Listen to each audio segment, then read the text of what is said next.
Hey folks, Kilt-Man here, Kilt-Man at your services. How are you all? Hope you're all doing very, very well. Now, we're taking advantage of the sunshine. There's been a let-up in the incessant rain. And now I'm thinking about it. I thought, come outside, we'll do a video out here in the bright sunshine. And now, it's very possibly too bright and sunny. But we'll persevere, we'll have a go. Make hay while the sun shines. So folks, you guys know me, I love battles, history, last stands, weaponry. And I grew up in a house with my father, big kilt papa, and big military historian, who taught me pretty much everything I know. And he was a massive fan, aficionado, a real historian when it came to the Zulu Wars, Waterloo, the Crimea, First World War, Second World War. I didn't so much like American history and despised the Vietnam War, but that's another story. But I grew up in a house with red tunics, with pith helmets, with Martini-Henry rifles and carbines, with Zulu shields and assegais on the wall, Luftwaffe propellers down the hall. I grew up in a museum. And of course my dad had the world #2 collection of bayonets and the European #1 collection of bayonets. Sadly, all of his stuff has now been scattered to the wind. I've retained as much as I possibly could, but I wish to God I'd kept those Martini-Henry carbine rifles, because I love them. And we all know them. They are the uber cool weapon of the Anglo-Zulu War. Made famous, of course, with the film Zulu and then Zulu Dawn. And we all love these weapons. And I grew up, I think there was 3 of them at the time, in varying degrees of quality. And but we used to watch Zulu, and he'd have one, I'd have the other. Both wearing red tunics, and we'd be there, standing in line. Front rank, fire! Rear rank, fire! Loved it. Sadly, my father is now gone, and so have all the Martini-Henry rifles. They've all gone as well. And none of them came my way. And I was saying to a lot of people for quite some time, oh, I'd love to get hold of a Martini-Henry rifle. How much are they worth? Well, depending on which Mark 1, Mark 2, Mark 3, you could be talking 500 to 600 quid to 1,000 quid. They are quite readily available. They are around military affairs and that. But I haven't got that kind of money to splash around. So I waited. And then someone came to me in the cemetery of all places. The cemetery at the back there. And said, I've known you for years, haven't I? And I went, yeah. There's another dog walker. And I was with my dog at the time. And went, yeah. But you're Fred Mack's son? My father. I went, yeah. He goes, I never realised. I used to go round to his house all the time. I used to do a bit of wheeling and dealing with their military stuff. And I used to give him stuff and sell him stuff. And I bought things off him. He goes, and you were always there. You were the little lad who had a thing about hats. That's what he said. And he goes, I've known you all this time, but didn't realise in later life that you were that little lad. He goes, I've still got a few things, which I got off your dad. And I thought, hello. Like what? He said, I've got a rifle from the Boer War. I went, the Boer War? And I thought, hang on. Because the Martini-Henry rifle, throughout various modifications and customizations and reclassifications, it was changed, adapted a lot. But the standard weapon itself was used throughout the Anglo-Zulu War. It was used in India, it was used in Egypt and the Sudan. It was used everywhere. People in New Zealand bought 300,000 Martini-Henry rifles. I'm not sure what they were planning on. The Canadians bought a hell of a lot of Martini-Henry rifles as well to quell an uprising in the Northwest Territories. And they became eventually weapons of what became the Royal Canadian Mounted Police, the Mounties. So they've seen action everywhere. And the weapon was used in the First and Second Boer War, and also in the First World War. And believe it or not, even though it's a single shot breech loading weapon, in the Second World War, and I kid you not, some auxiliary forces and reservist regiments they were equipped with a vintage weapon from almost 100 years before, and they're going up against machine guns, Anyway, so he said, yeah, I've got a rifle from the Boer War. He said, you can have it. I was thinking, well, it's got to be a Martini-Henry. It's got to be, because the weapon was widely in use from the Anglo-Zulu Wars onwards. So it's got to be. I know like the Lee Metford came in and then the Lee-Enfield came in, but they're different weapons again. And I thought, yeah, that was after the Boer War. And I thought, oh, maybe he's got it wrong. Maybe he doesn't really know his stuff. That'd be me. I'm the guy who doesn't really know his stuff. But I said, I'll come round and I'll pick it up. I said, oh, make sure you come in a car, like, because you can't walk the streets with it. I thought, yeah, I know that. But they're not illegal anyway. They're vintage antique weapons now, so. But anyway, there is a but to this. Well, the but is at the end of this. But there's a thing that was missing from this rifle. When I went round there and he showed it me, I went, you know, the disappointment on my face must have been palpable. And I went, that's great, that. And he went, yeah, the forestock is missing. Don't worry, you're going to see this weapon. I'm just building this all up. So you've got your rifle. I've just trod on a snail. That's the first casualty of this wartime video. And so you've got your buttstock, you've got the breech, you've got your finger on the trigger. What you're holding down there, you're holding the forward stock, the forestock, which is the wooden piece underneath the barrel. That entire piece was missing. So this was a beautiful, and I mean beautiful. I mean, you're going to see this as much as you can see in its bright sunshine. It's a carbine version, so it's the shorter. The carbine was done for the cavalry and for the artillery, but it was still the Martini-Henry. But after modifications, well, you're going to see. But I thought, oh no, it hasn't got it's just got the barrel. That's it. Everything else is there, just the forestock's gone. So I thought, well, I'm a man of ingenuity. I have other things I could possibly use to modify it and bring it up to snuff. So what did I do? Well, I knew I had an old musket. Well, I've got several. So, and people are going, what did you do to that musket? Well, I pretty much destroyed the poor bastard, didn't I? And I sawed barrel, the forestock, I should say. Took the barrel out completely and sawed that down, precisely measured, and fitted it on to this. But there's a problem there, folks. I am not a woodworker. I am not a gunsmith. The forestock should be attached to the barrel with steel rings or brass rings which keep it anchored on. I can't do that. I haven't got that. So what did I have? And you're all going to go, oh, when I tell you. Gaffer tape. Kilt Mansion is held together by gaffer tape. Spit and a bit of blood and sweat as well. But gaffer tape, it comes to the rescue.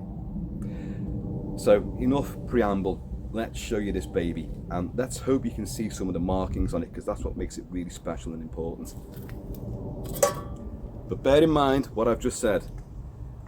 The forestock is not from this particular weapon, but being as they kept on getting modified throughout the years and repaired in the field, repairs, and then being sent off and then re-rifled for different caliber ammunition, and lots of things were changed. Safety catches were removed, the cocking indicator was removed, and different campaigns would be marked up on all over it, in fact. So anyway, I've modified it myself, and here it is. Let's show you from that way round.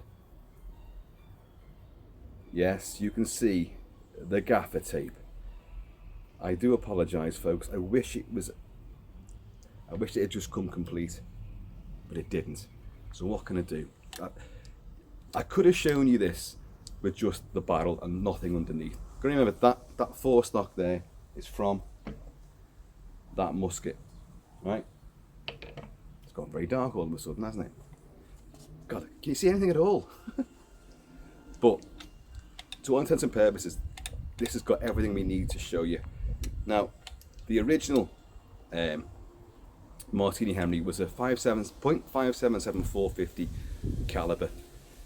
It got modified and changed. So in the end, it was firing the 303 bullet, the 303 round, which is still in use today. People still fire the 303 today. it was a breech loading weapon. There's the breech with an under lever, which is here. And this was to get away from like putting the bloody ball down the end and ramming it down there, taking half an hour before you could fire another shot. Oh, the ball ache of that. It was still a single shot. But what you would do is your under lever, which would open the chamber. There's the chamber. You dig in your pouch and you pull out a poo bag. That's when I'm walking the dog. And you put your round in. And they were, as I say, 5.77 450, and they were wax paper jacketed rounds. And they were, you've heard of man stoppers. These would stop a buffalo. And you push it in, like that, and then you slam this back up. So now, that's it. It's chambered, all the working parts are now secure, it's ready to fire. So there you are. You say aim, takes your shot. But you could release it. So again, with that, out will come the spent casing. I hope you can see in here, because this is the important, this is the finite jazz stuff of this. The mechanism inside there is so simple. It's a falling block mechanism, or drop block. And so it's simple to operate, to open. Yeah, round goes in, you shove it in there, you shove it into the hole there, slam it up, yeah, bang, off you go. When you drop it down again and you've got a spent casing in there, the simple drop mechanism, don't know if you can see any of this, as you release it again, it releases the ejector pins on either side, which will flip out the spent casing, hopefully. The Martini-Henry had a slight but important issue with overuse. It would superheat. The people who've done tests on it, they've measured the temperature of the breech itself, which would cause foulings, and they would jam, bullets would jam at the most critical of moments, of course. So, and they would get grit in there as well, especially in the Sudan and Egypt. It's prone to that. So lots of modifications took place. But those two ejector pins, it's a brilliant concept, and it just releases that round. But in overheating, you'd have to use a penknife or whatever to try and prise that casing out so you can get another one in there. But the shooter, the soldier, would also get his fingers scalded because that would super overheat. Plus they were firing black powder filled rounds which produce smoke. Now, especially at Isandlwana, where the British got massacred by the Zulus, for a lot of reasons, which I've been into before, so I'm not going to bore you with all that right now. But there was a partial eclipse during the height of the battle, which lasted hours, and lots of gallant last stands took place as certain companies formed a last ditch attempt at defence. And the Zulus swept into the camp. Survivors fled over the neck across the back of the hill of Isandlwana, and then got cut off on the other side when the surging river, which was in flood at the time. But anyway, is it? What did I just say? A partial eclipse at the height of the battle. As if things couldn't be any worse. You've got thousands and thousands of Zulus coming at you. The ammunition is not coming at a fast enough rate to keep up your fire. But once you've been firing for a while, that's overheating, you're getting jams there, and suddenly, the haze from the smoke, from the black powder, is filling the air. The sun's been eclipsed, you can't see a thing, and you've got smoke in front of you. So you can't see your target, you're firing blind. So, modifications took place, massive modifications, and they changed to the 303 round. And the 303 was initially meant to be a smokeless round. Now at first it wasn't like that, I think, and that came in 1887, 89, I think they brought in the 303 round, which the Martini-Henry was then re-rifled and modified so it could fire it, as opposed to the 5.77 450 round. So they re-rifled it, different grooves. So again, this has been through all that. This has been the original Martini-Henry, and then it's been modified again to fire 303. But 303 only became smokeless, I think several years afterwards. Only when it got to the Boer War did it become an actual smokeless round. But anyway, this is no longer a Martini-Henry. This is a Martini-Enfield. So Martini was I was going to say Irish guy, the Italian guy who co-produced this weapon. Henry was a Scotsman, by the way.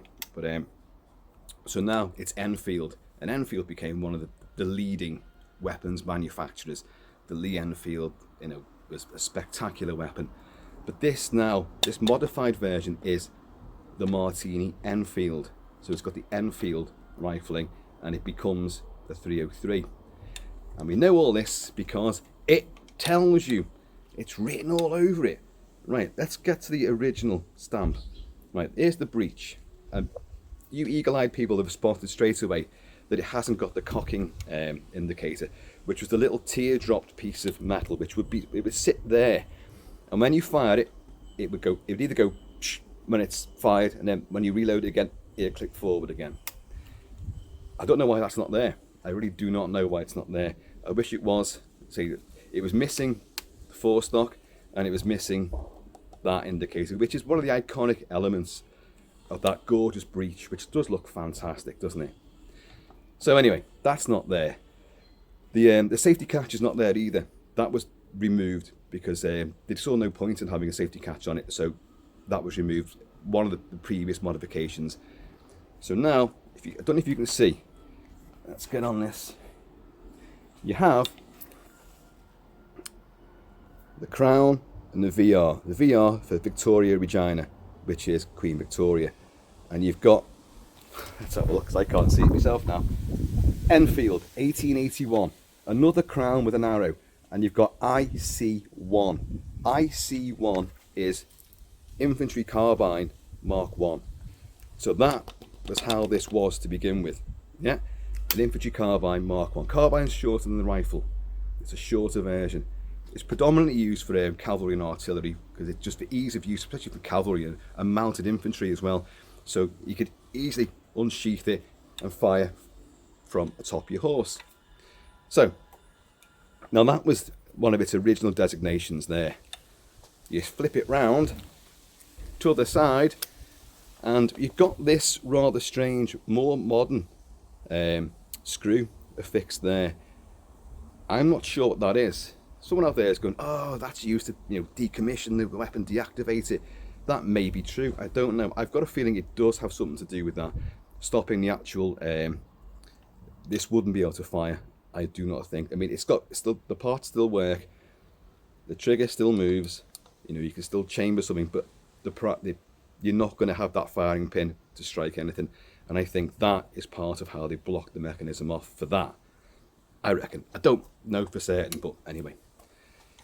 But here, you've got the crown, you've got VR, Victoria Regina, and you've got, because she's there for a long time, you've got Enfield again, and you've got 1898, so many years on, and you've got ME 303, so that's Martini-Enfield for the ME 303, that's its caliber. So it's been modified to fire 303 rounds. And you've got AC, and then 2 Roman numerals for 2. AC is artillery carbine. So as I say, the artillery had the shorter carbine version as well. Even going back to when it was just the Martini-Henry, they'd have the shorter carbine version as opposed to the full infantry front ranks, full rifle, which was just slightly longer, a few inches longer. But, so you've got some history there. But not only that, this thing is absolutely tattooed to hell and back with markings and numbers and all sorts. Now, every time it goes into the shop to be modified, that guy's going to put his mark on it, his stamp on it. But also individual campaigns will be listed on it as well. Now, what I should have done was done a video of before and after, before I put this on. Because something I've never seen before, and probably a lot of people haven't either, because their weapons have always had the forestock on them. Without the forestock on, you could see the underside of the barrel.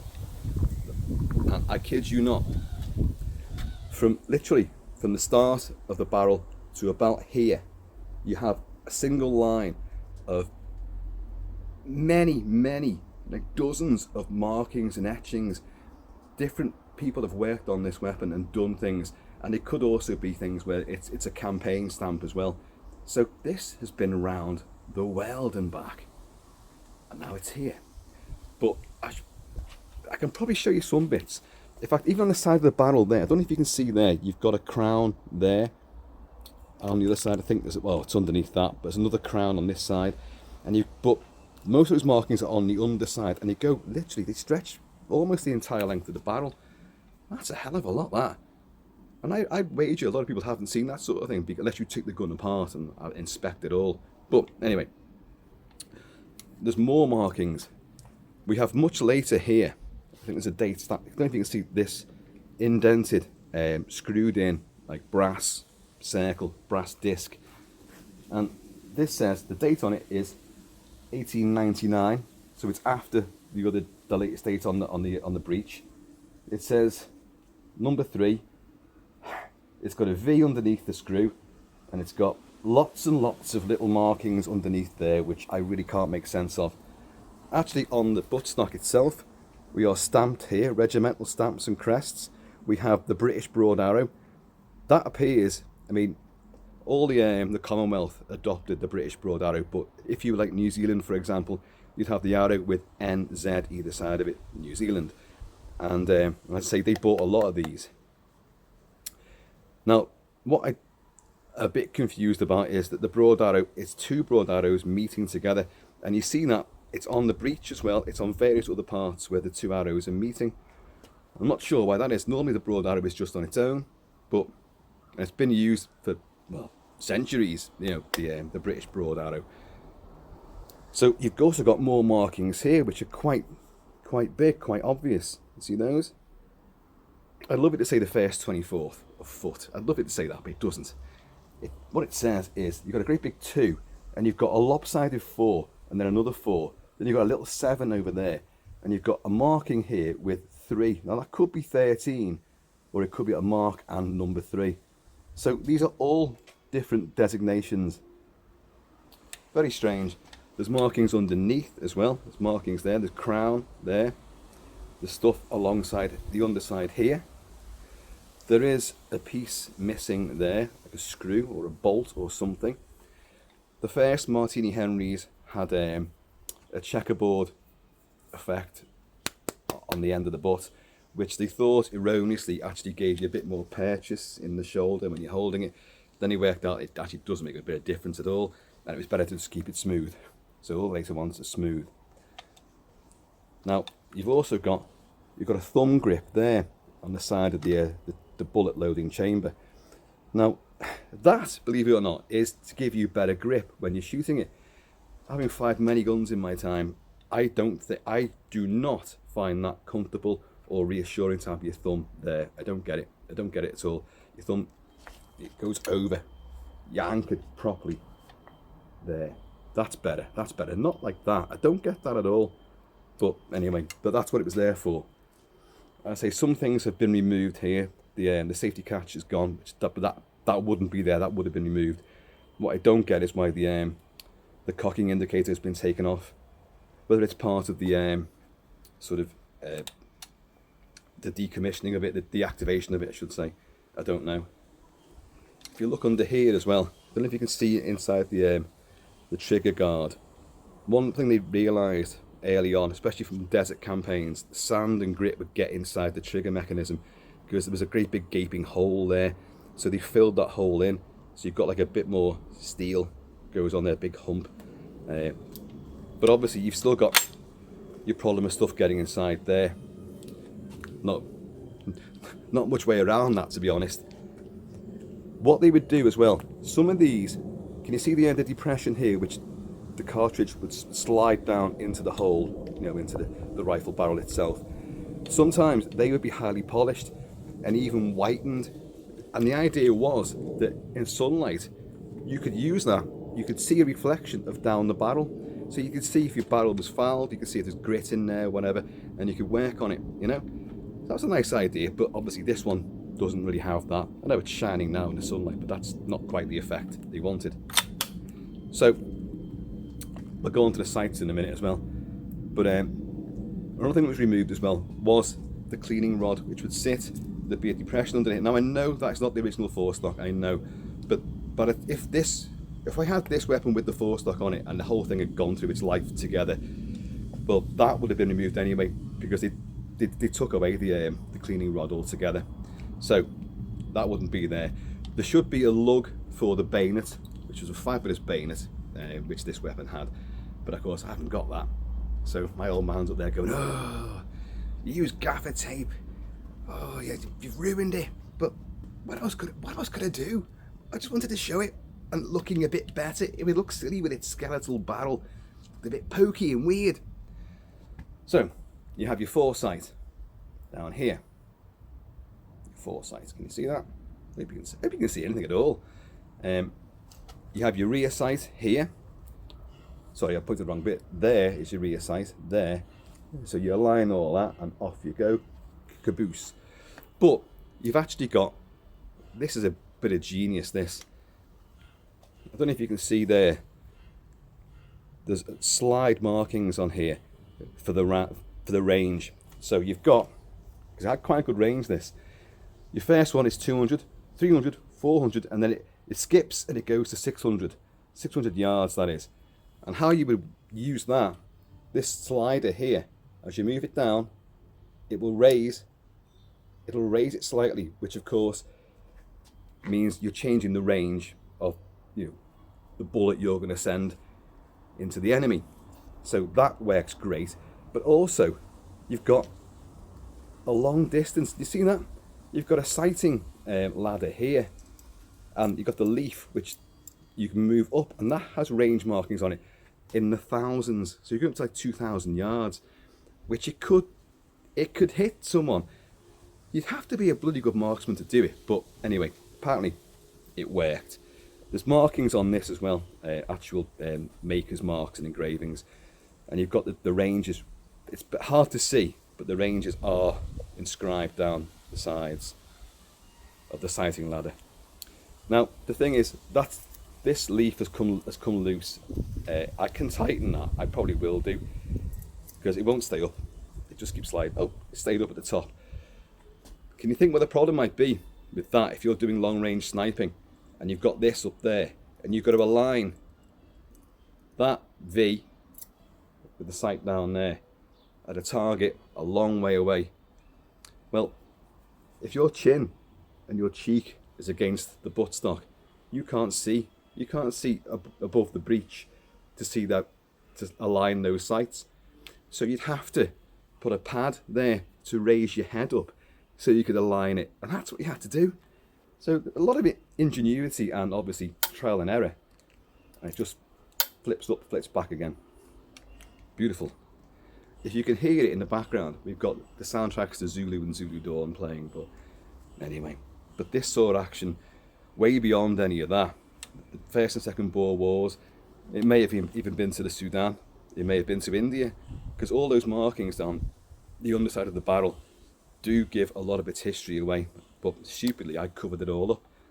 Not that it made any sense to me anyway, I didn't know what it was telling me. I can recognise the obvious markings, but the rest of it I really don't know. But it is a beauty, and it's a piece of history. And let's be honest, what I've done, I've hardly modified it, because what I've added to it is actually older than this itself.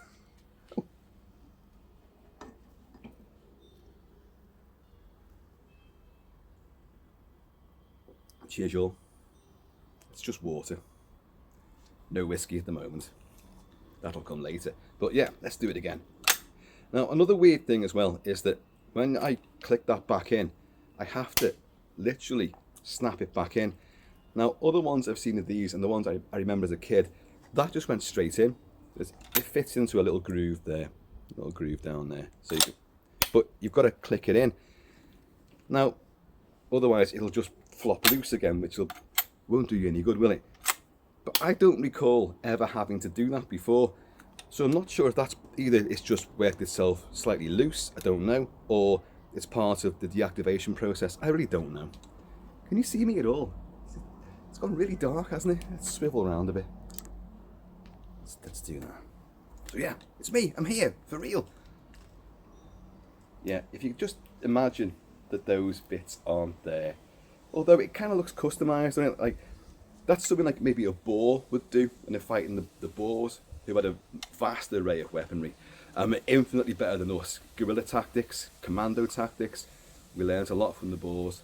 Trench warfare and hit and run, commando ambushes and tactics like that. And camouflage as well. You know, we finally stopped going out into like the wilderness wearing bright red jackets and dazzling white pith helmets. We started khaki-izing things and blending in with the landscape. As you can see, the Mr. Kentucky Fudge is sporting the pith helmet there, which in the film Zulu is resplendently bright. It's Daz white. It wouldn't be. They poured tea over them to darken them. At least the film Zulu Dawn gets that right. You know, they are sort of, they've tried to darken it, make it less apparent, because you'd just be seen a mile away, more in fact. But, and then obviously bright red jackets, big no-no. But the Boers beat the British during the First Boer War, and then they put us under a lot of pressure in the Second Boer War, which this would have also seen action in. And only when more supplies and we began to build railroads with armoured cars and use field telephones and telegrams and pump more and more men into the area, did we actually finally persevere against the Boers. But they really had us, the Boers had us by the balls. Anyway, there you go, folks. Finally, we got one. And I didn't pay £1,000 for it either. But as you can see, you know, a bargain comes at a price. I've had to do this sort of stuff to it.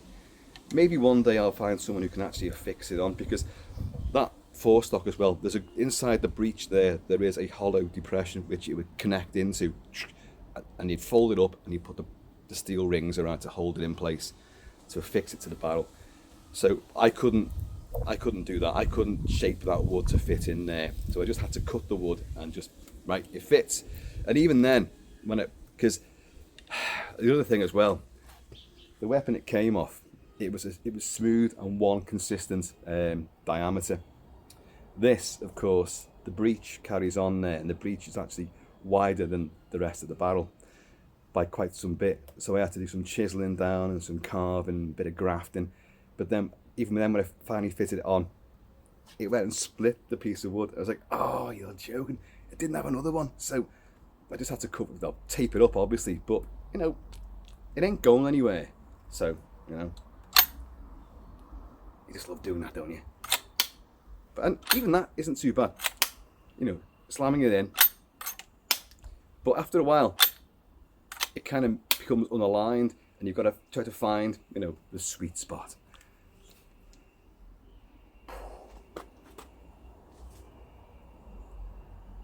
There was quite a bit of recoil on it as well. There was a fair bit of power in these. You know, forget man stoppers. You know, these are buffalo stoppers. I think I used that quip before, didn't I?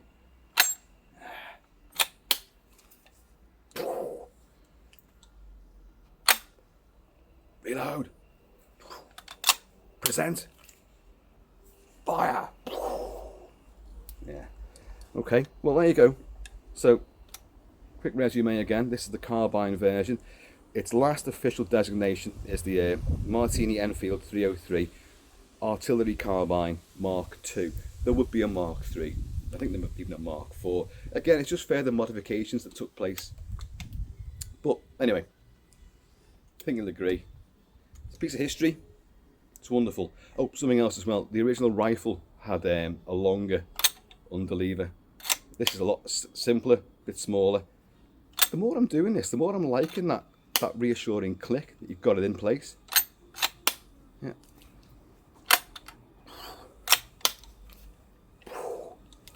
And you can fire quite a few in a minute, but you, as I said before, it'll overheat, so you'll be scalding your fingers.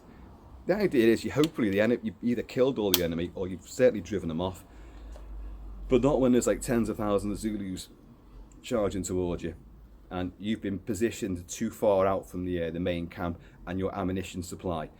So, you know, and there's literally hundreds of yards between your ranks and those ranks there, and the Zulus just keep on coming, and then they exploit those gaps, and you've got the partial eclipse, and you've got the clouds of rifle smoke billowing everywhere. The Zulus don't care. They've got spears, several spears. They've got their shields, and they've got their knob kerries, which are skull crackers. Well, these guys have just got this, and then oh, got me bayonet though. Got me bayonet, which was great.